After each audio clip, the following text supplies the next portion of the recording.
Aloha. So, as far as like keeping within a key signature and showing alterations, how about like the idea for the G major? When playing G major, it's really important to have our 1 3 and then our open D for our 1 3 5. So if you're playing the lower chords and just doing downward strums, they're always great to do it right here. When we move up to, like, let's say the A minor, if we have our G major being played with our second, third finger, it does the same thing, as well as our 3 and 4 finger, which then would leave our 1 and 2 finger open for the A minor shape, just super close. When doing that, from going from a G major here, or even here, or even here, to an A minor, we are practicing the form of moving just to the A minor 7 to have the C note, the open G, and then the E note. We can eventually play from that note over and then play this. So we would have the G to the A minor, G to the A minor, G to the A minor. I find that these two are the most comfortable because I could keep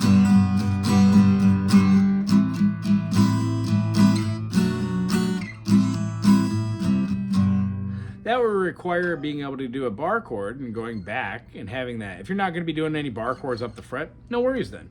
Playing here or here to this one is really comfortable, just moving those. And you could always throw that third finger in. After that, of course, A minor to A minor is great here. But again, if you're not wanting to play bar chords and these concepts are easier, there's two different ways to play these open note phrasings. One of them has like a bar chord, gets rid of the bar itself, and then gets rid of the middle finger and leaves these two notes on the fourth and the fifth fret. Well, if we play these a little bit more comfortably, boom, bada boom, we get our G major shape. I like to just put one finger down and play that open. If want, you could play our 1 here and our 3 here, meaning it would be very open, but then you can move it up so your 5 and your 5, playing on just the E string and the G string would sound like that. Moving it up again, you would have a B minor, but you would have just the 2 notes that are on the low E and then the G string at the 7th fret. When we go up here and go back a half step, we're quite literally doing the same thing we were playing for our first chord. G, A, B, and then C. So we would have our 8th fret and then 9th fret on the G. When we move up, same, because our major 4, major 5, that gives us a D. When we go up a half step and then play the E here, remember, both on the 12th fret, G and the E strings, that is like an E minor. If we move up here and play the same thing, it's like playing an F sharp diminished, and then back to our G. So that's a lot of the times how I play just these open bar type chords with 2 fingers, known as you know, dyads. And then those open notes, sometimes fill in the notes that are there within the key, because this is tuned to like a G. All right, so down here, a lot of the times I'll just put my pinky down here, or my 3rd finger covering the D and the G.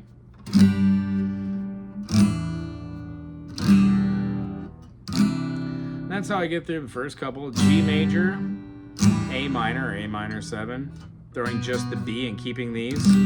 That gives me my B minor. Our C major looks a lot like the G. I just move it over. As I said, you can move it up to play the D or the D, either one. I like playing this one because I mute the E with this finger, playing the D note on the 8th string, mute it, play my major 3rd, the F sharp here, and then the finger that's over the top of that mutes the G. And then I've got my E right here, which I don't have to play. I can just lift my finger up to mute it. And then high up top, we have the A, which is the 5th of the chord. That works well as a D. If we take this movement here, now I'm gonna get rid of this concept right here. If we move this over and keep that note right there, what you'll notice is it also looks like our D7, but now it's right here. Here's where our D was, and then moving this over turns this into a E minor. You could even put the A there, it's totally fine. D major, A minor. Meaning the chord you would play for an A major 7 or a D7 when played here at the 4th and 5th fret gives you an E minor.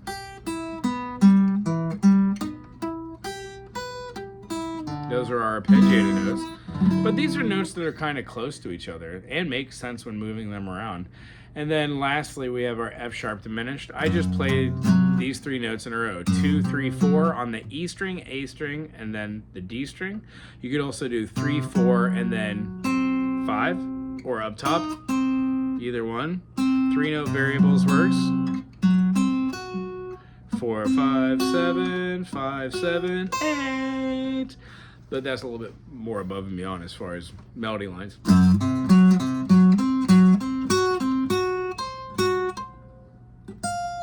Oops. Cool. So being able to go through that, we would have our G major, our A minor, or our G major, A minor 7, but it's easier said to go like this. As I said, I like playing it like this because all I have to do is move one finger over. If we go from the G major and go up, we move these over. There it is. G major, A minor.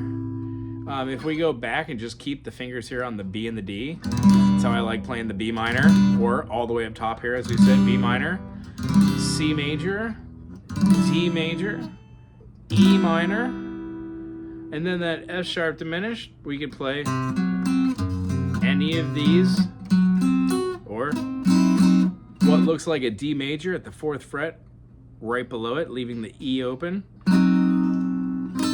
That also works well, and then putting a pinky down on the 5, and then back to the G. So here's what the chords look like in true form. G major, A minor, B minor, C major, D major, E minor, F sharp diminished as a G7 or F sharp diminished, and then G. With making them simplified, we have a G major, A minor, B minor, C major. I like to slide up because it's the same shape, but you can go from C major, D major, E minor, F sharp diminished, and then G. If you went this way rather than staying below the 3rd fret, we'd have G major, A minor, B minor, C major, D major, E minor, F sharp diminished, and then G. That's more like a full diminished half 7. Either way, it still does the job. I hope that helps. That's the key of G, and if that's not too over the top, give me a heads up in an email. I'll send A out in a day or so you can work on that one too. Otherwise, we'll cover that, or A or D in the next one. It was wonderful seeing you. Aloha. See you in 2 weeks.